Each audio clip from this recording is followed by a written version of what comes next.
Senhor presidente, colegas deputados, deputadas, todos que acompanham a nossa sessão. Senhor presidente, como não discutir nesse parlamento uma situação triste que acontece no nosso país e que é discutida hoje em vários lugares no mundo? Como não discutir, como não repercutir essa questão também aqui no nosso parlamento? A prisão política do ex-presidente Luiz Inácio Lula da Silva. E eu quero aqui, senhor presidente, ocupar esse espaço, repercutir, falar, obviamente debater, se for o caso, mas também fazer uma reflexão um pouco mais profunda, porque longe de querer aqui convencer os que estão aqui principalmente, todos que têm convicção, conhecimento, cultura, educação, capacidade de formação de juízo de valor e sabem exatamente o que acontece nessa grande hipocrisia dessa condenação que foi a condenação do ex-presidente Lula. E falo assim porque quero aqui explicar por que eu tenho essa visão, por que enxergo dessa maneira. Data vênia, com todo o respeito às opiniões contrárias, mas me sinto na obrigação de expressar o sentimento, o meu sentimento nesse momento, porque não se trata apenas de um julgamento, mas se trata, na verdade, de um comprometimento do sistema jurídico brasileiro, que, durante esse processo, em várias oportunidades, mostra claramente que o que muitas vezes ficou longe do julgamento foi exatamente o espírito, a vontade de se fazer justiça. O que é muito triste, porque quando a vontade de se fazer o justo, de se fazer justiça, quando ela se afasta dos tribunais, se apequena cada vez mais a democracia, se fragiliza cada vez mais o nosso sistema tão duramente construído nesse país, democrático, de preservação de direitos e, principalmente, de respeito ao ser humano. É muito triste tudo isso. E falo, senhor presidente, com uma paz, com uma tranquilidade muito grande de quem está aqui, não para, às vezes alguns atribuem, está defendendo o bandido, está defendendo o indefensável. Não se trata disso. Eu tenho a mais clara e pura convicção do que estou dizendo, e segurança do que estou dizendo. Estou aqui para defender, nunca defendi, nunca subi a essa tribuna na minha vida pública. Mais de 30 anos de vida pública, eu nunca, em nenhum momento. Pelo contrário, sempre fui um agente político, um agente público, que cobrou providências em irregularidades, em desvios. Tenho uma história construída ao longo do tempo, em denúncias, já fiz enfrentamentos difíceis de se fazer, com coragem, com altivez, com determinação, cobrando sempre que se combata o ilícito, se combata a corrupção, se preserve a ética. E hoje, quando eu abordo esse assunto da prisão do ex-presidente Lula, eu continuo convencido de que estou trilhando o mesmo caminho, cobrando ética, cobrando combate à corrupção e cobrando principalmente que o justo seja feito, que haja justiça. Eu estou há 34 anos no mesmo partido político. Eu não fui para o PT lá com 20 anos de idade, porque eu pensava numa carreira política, porque eu queria disputar eleições.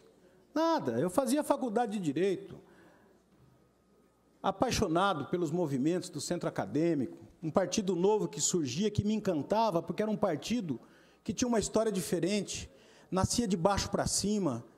Não era como os partidos tradicionais, que empresários, grandes empresários que montam, que grandes políticos, que famílias montam, muitas vezes, para passar do pai para o filho, e aquilo e tendo aquela dinastia continuando. Não.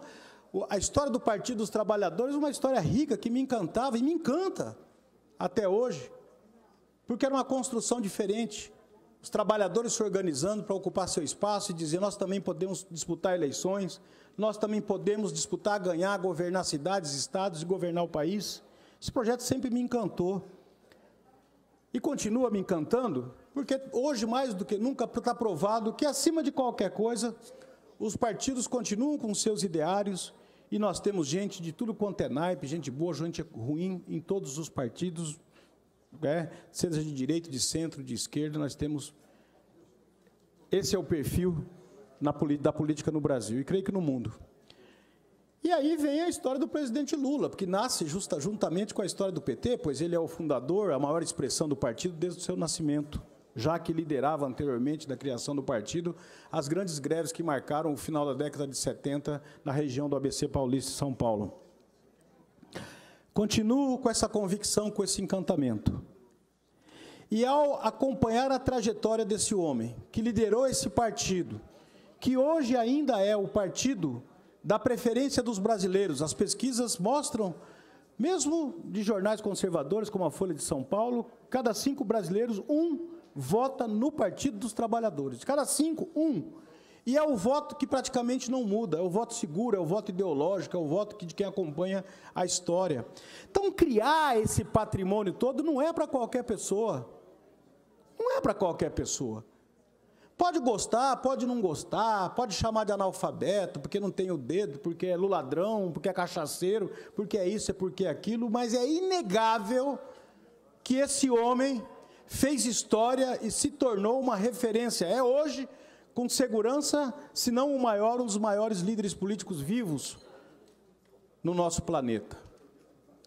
E é essa figura gigante que governou o Brasil, fez um governo que foi uma referência, que inverteu prioridades, que deu oportunidade para os mais humildes, que governou efetivamente para todos, porque inclusive aqueles que sempre foram beneficiados, tiveram uma condição melhor de vida, também tiveram durante o seu governo. É exatamente essa figura que se tornou o réu de um tribunal de exceção, o Tribunal de Curitiba. E a maior prova de que ali foi criado um tribunal de exceção veio com a decisão ontem do Supremo Tribunal Federal, quando toma a decisão de enviar para São Paulo as delações sobre o sítio atribuído a Lula, no município de Atibaia, tira da 4ª região, manda para a 3ª região, porque tem o STF o entendimento de que o sítio atribuído ao ex-presidente é em Atibaia, o município paulista, portanto, não tem porquê, não existe razão de ser julgado em Curitiba, como queria o juiz Moro. E, ao fazer isso, o Supremo claramente abre a possibilidade, novamente, de uma discussão que a defesa do ex-presidente já fazia.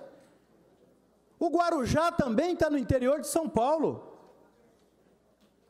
E por que foi julgado em Curitiba?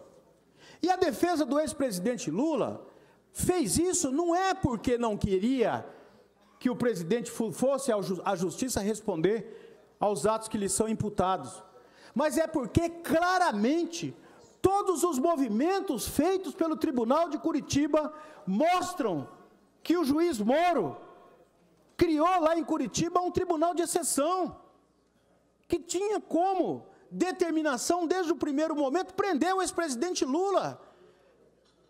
E o que me assusta nisso, mais, é a passividade do judiciário, de uma maneira geral, com relação a isso. Isso é muito ruim, não é porque é o ex-presidente Lula. Isso é muito ruim para a justiça. Isso é muito ruim para o judiciário, isso é muito ruim para a democracia, isso é muito ruim para todo mundo. Porque se um dia um desafeto seu passa num concurso de juiz, ou mesmo que não seja, se torne lá na frente alguém que não goste dos seus atos, e comece a fazer uma caçada implacável para te condenar, está mostrado na história recente do Brasil que é possível fazer isso. Foi o que o juiz fez. Começou uma caçada implacável, e o judiciário, o STF, o STJ, uma parte dos juristas desse Brasil, uma parte grande, dando sustentação a essa monta de atrocidades e irregularidades cometidas até aqui, e que começa aos poucos a ser desfeita.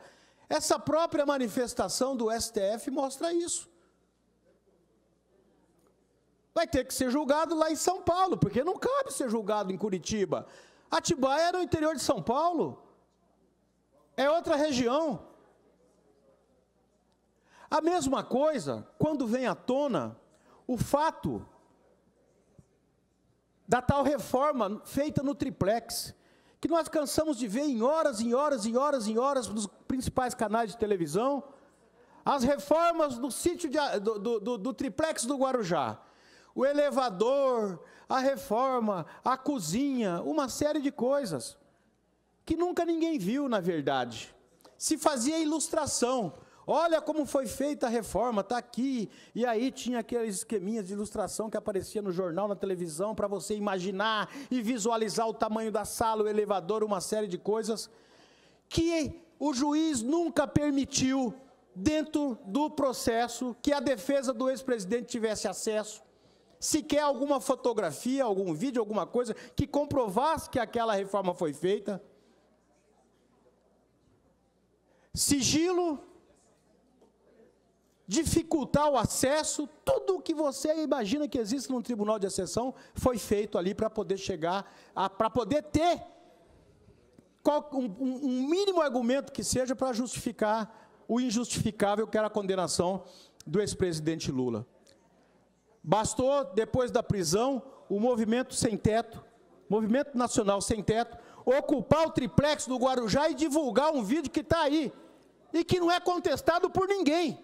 Não vi ninguém do judiciário contestar aquele vídeo, nem sequer o Tribunal de Exceção de Curitiba.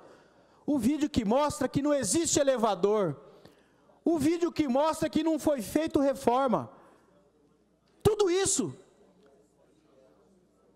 E isso faz parte de um processo que condenou o ex-presidente. Então veja a quantidade de irregularidades.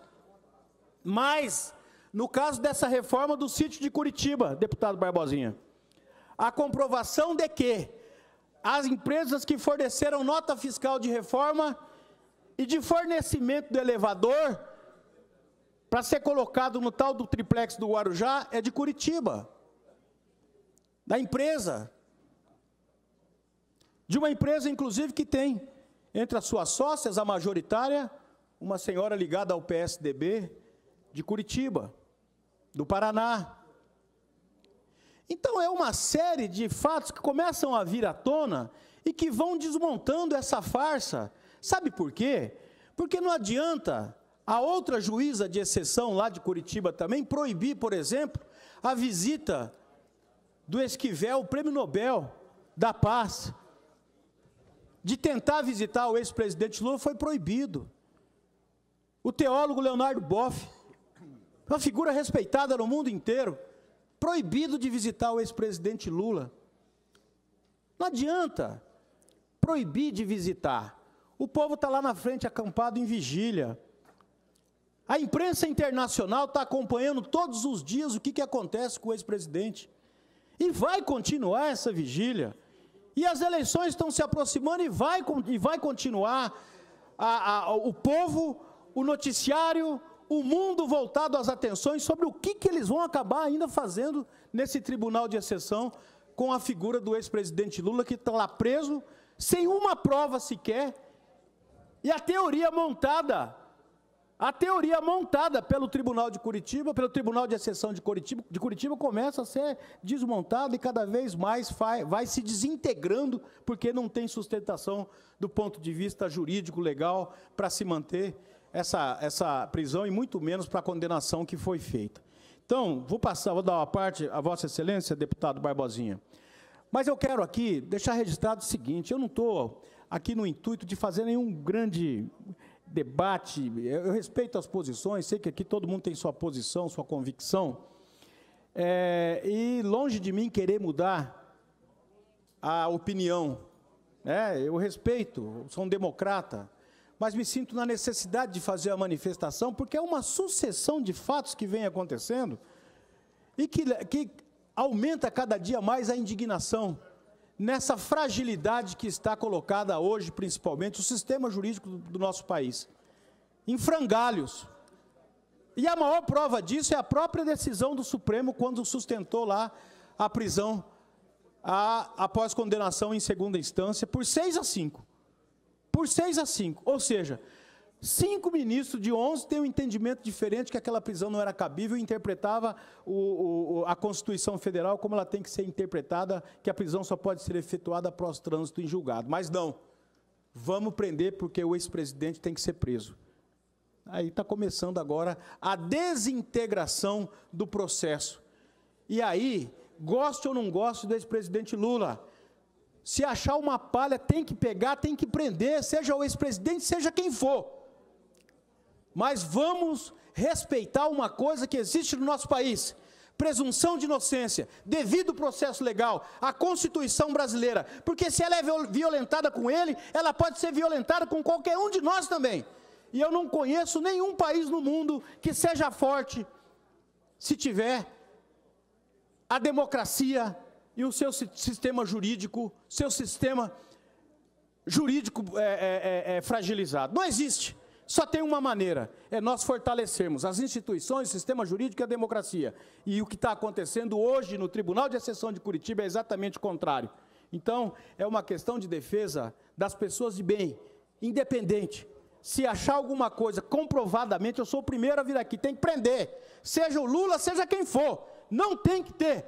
Não é porque foi presidente do Brasil que tenha que ter 1 milímetro sequer de privilégio frente aos demais brasileiros. Mas o fato também de ter sido presidente da República não faz dele 1 milímetro sequer uma pessoa menor do que qualquer outro brasileiro. Pois não, deputado Barbosinha. Deputado Amarildo Cruz, eu agradeço a concessão do à parte e quero analisar 2 partes do discurso de Vossa Excelência. A primeira delas é sobre a história do Partido dos Trabalhadores e do legado da construção do ex-presidente Luiz Inácio Lula da Silva. E da admiração que eu tenho pela bancada do Partido dos Trabalhadores aqui nessa casa. Esse legado, ele é indiscutível. E a contribuição do Partido dos Trabalhadores ao Brasil também é indiscutível. Como é indiscutível o papel relevante que a bancada do Partido dos Trabalhadores ocupa nessa casa. Portanto, aqui não há discordância em relação a esse aspecto. Agora, em relação ao segundo aspecto do Tribunal de Exceção, eu tenho que discordar de Vossa Excelência. E eu tenho dito sempre que o regime democrático, ele se fundamenta no funcionamento das instituições. O que nós não podemos ter é que decisão boa seja aquela que é favorável ao ex-presidente Lula e decisão ruim seja aquela que é contrária, e eu vou dizer a Vossa Excelência. O Supremo Tribunal Federal, por 6-5, entendeu da possibilidade da prisão, delegando o habeas corpus.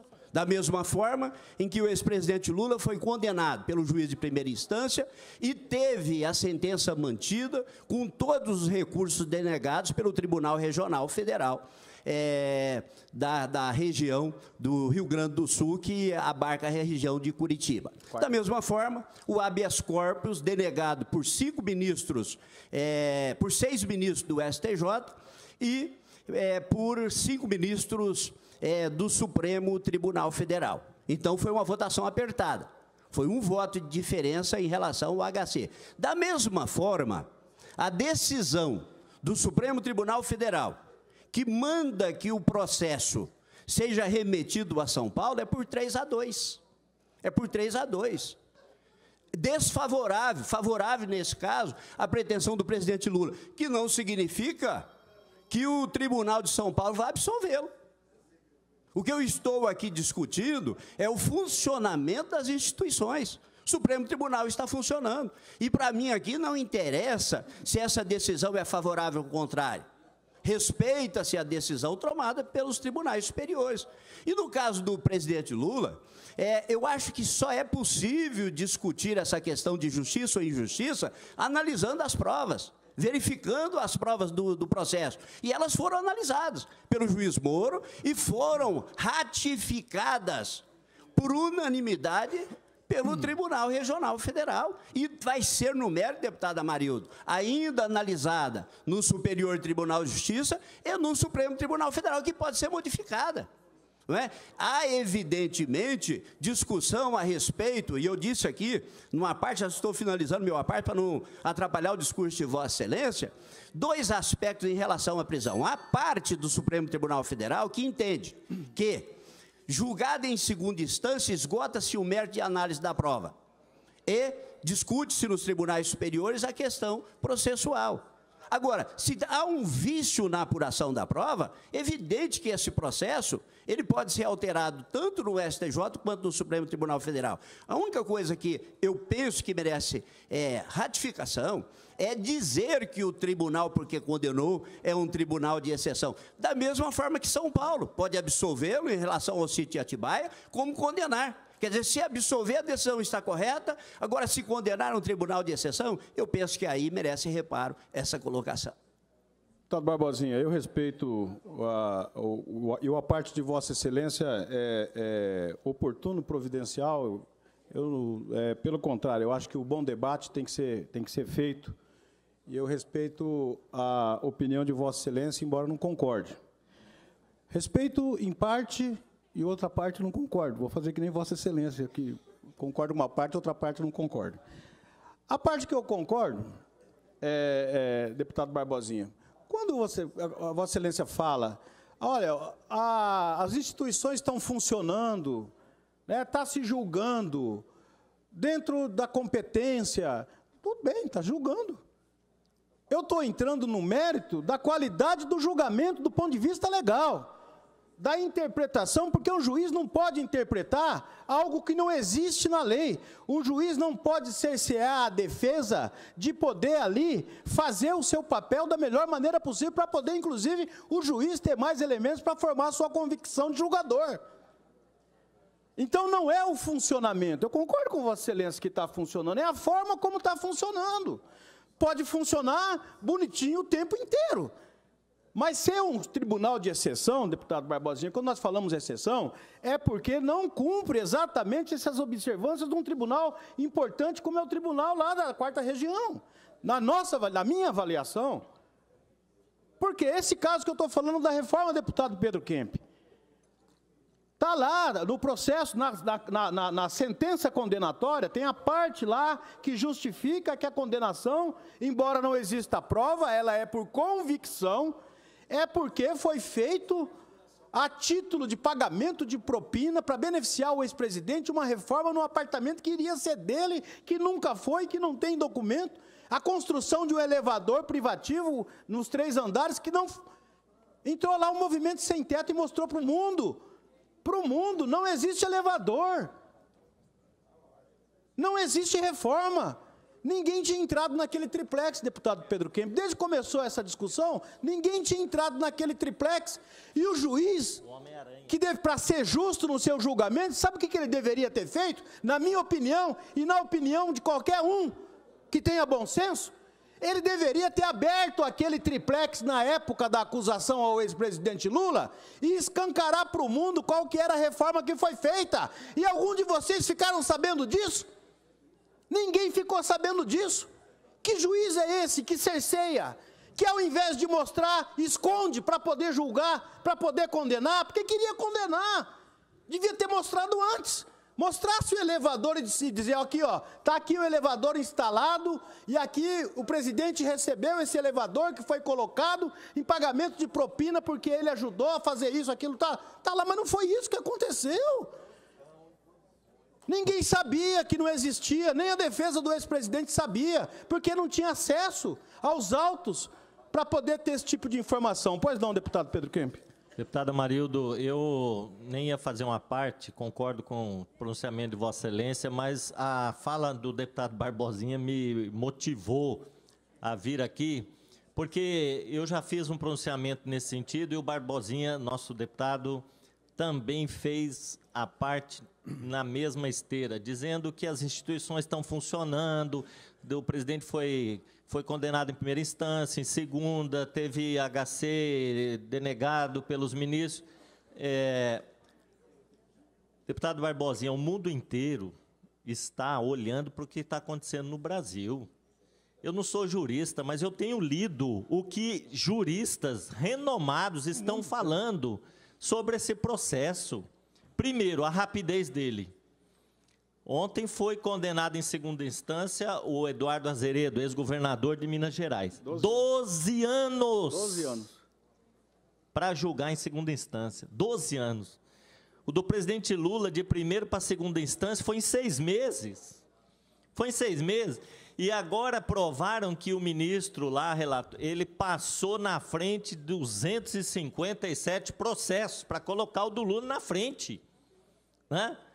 Agora, deputado Barbosinha, o que está acontecendo no país, alguns juristas estão dizendo, não somos nós do PT, o juiz Sérgio Moro virou um deus, virou o herói nacional, porque ele, atendendo a um clamor de uma parte da sociedade, quer ser o justiceiro, e ele está rasgando a Constituição. Vossa Excelência é advogado, eu não sou.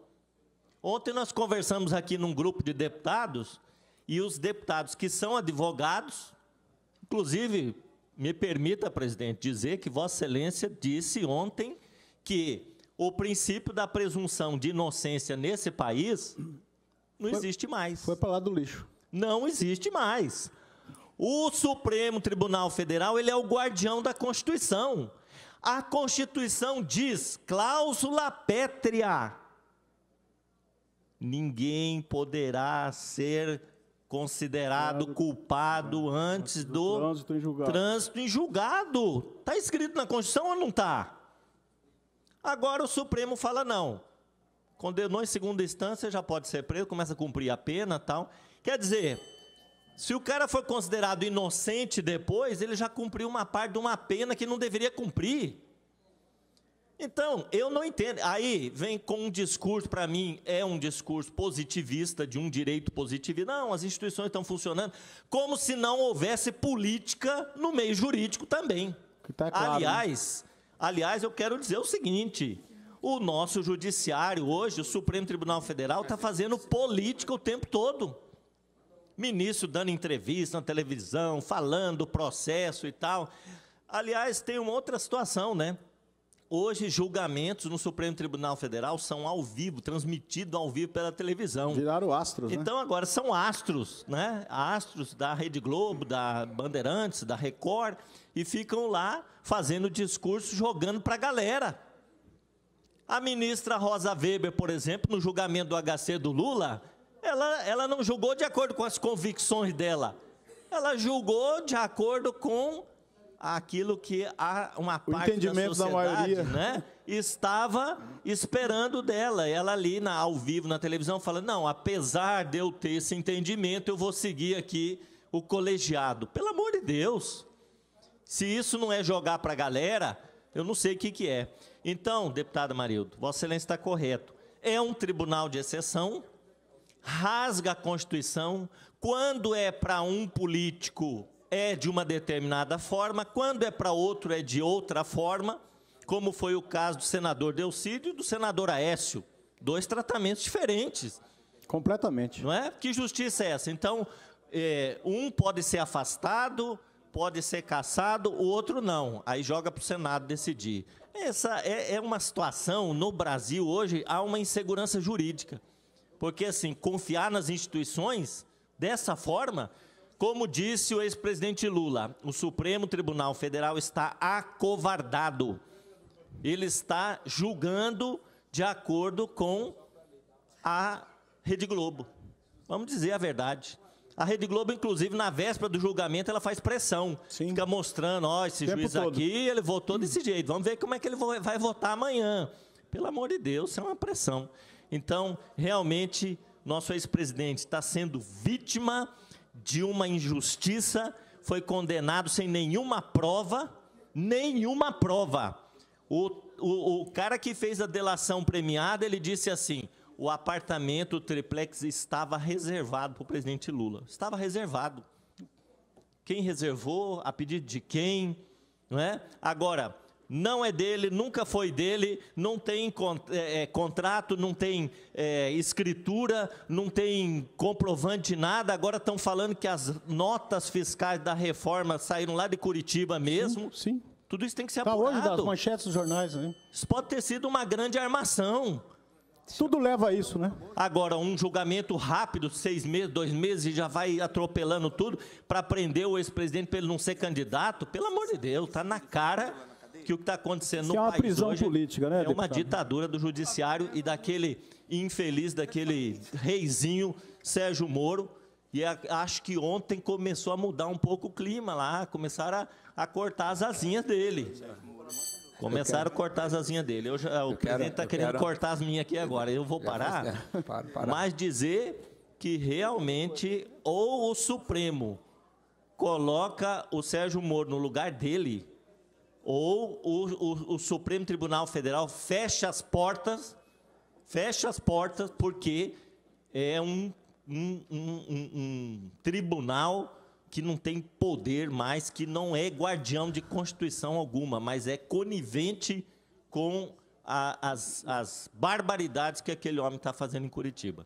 Muito obrigado, deputado Pedro Kemp. Infelizmente, Vossa Excelência disporá de 1 minuto para encerrar o seu pronunciamento. Infelizmente, é isso. Não tem como qualificar de outra maneira. Esse debate é um debate quente, todo mundo está percebendo o que está acontecendo no nosso país. Mas, primeiro, que não tem como debater. Segundo, que não tem como levar em consideração esses fatos, gente. Independente da paixão política, independente de gostar do PT ou do Lula, seja lá de quem for, ou não gostar. Mas a minha preocupação maior aqui é no que se refere a garantias e direitos consagrados na Constituição para qualquer cidadão do nosso país. É disso que nós estamos tratando. O que eu estou tratando aqui é de justiça. O que é justo, o que não é justo. As pessoas falam assim, mas o Eduardo Azeredo, mas não é da competência do Moro. O Moro, o processo, primeiro que ele julgou um processo que também não era da competência dele. E o próprio Supremo hoje está dizendo isso. Quando tira lá da sua região, da sua competência, da sua área de atuação, o caso lá de Atibaia. Agora, eu vou dizer um outro caso aqui para terminar, senhor presidente, que era da competência do juiz Sérgio Moro. A mulher do Eduardo Cunha, a Cláudia Cruz, cujo processo foi encontrado extrato, conta no exterior, cartão, assinatura, movimentação, uma série de documentos, e nesse caso, eu estou terminando, senhor presidente, e nesse caso, o juiz não achou prova nenhuma para condenar, pelo contrário, ele absolveu. A mulher está solta, acusada e comprovada desvio de milhões e milhões dela e do Eduardo Cunha, e ela foi solta, com movimento, com conta, com cartão, com compra, com tudo. E ela está solta. Então, não tem como dizer que não é 2 pesos, 2 medidas. Por isso, que tratar como tribunal de exceção, me parece que não me parece que não é exagero, me parece que é oportuno, é cabível, porque é tribunal de exceção. Não gostaria que fosse assim.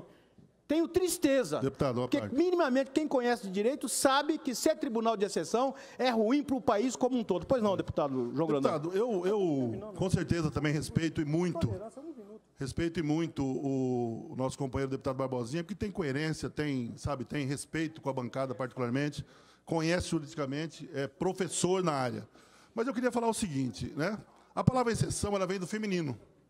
Exceção é um substantivo feminino, que quer dizer o seguinte: desvio de uma regra ou de um padrão convencionalmente aceito. Aqui já entra o detalhe, então. Pode ser chamado de exceção. Lógico. Por quê? Porque o próprio sentido etimológico da palavra diz desvio de uma regra ou de um padrão convencionalmente aceito. Portanto, foi ferido pressupostos constitucionais, sim, com certeza. Quando fere, excede. Outra coisa, significa também aquele que desvia ou exclui de regras e padrões.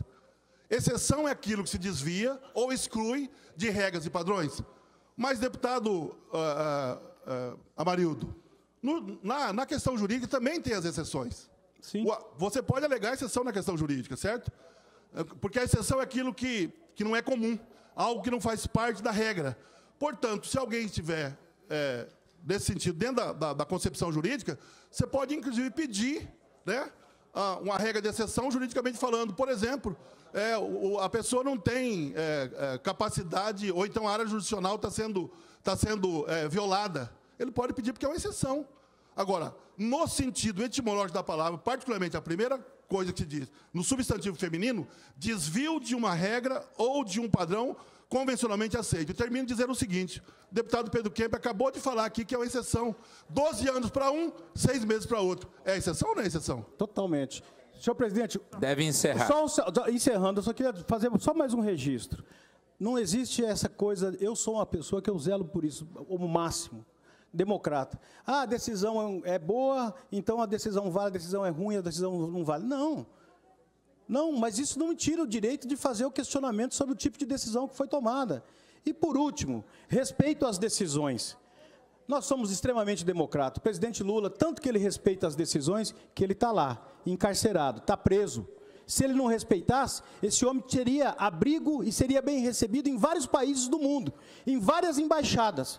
Poderia fugir, poderia se matar, poderia fazer um monte de coisa. Mas a entrega dele, ele se entregar, é a prova maior de que ele e nós respeitamos as decisões. Muito obrigado, senhor presidente.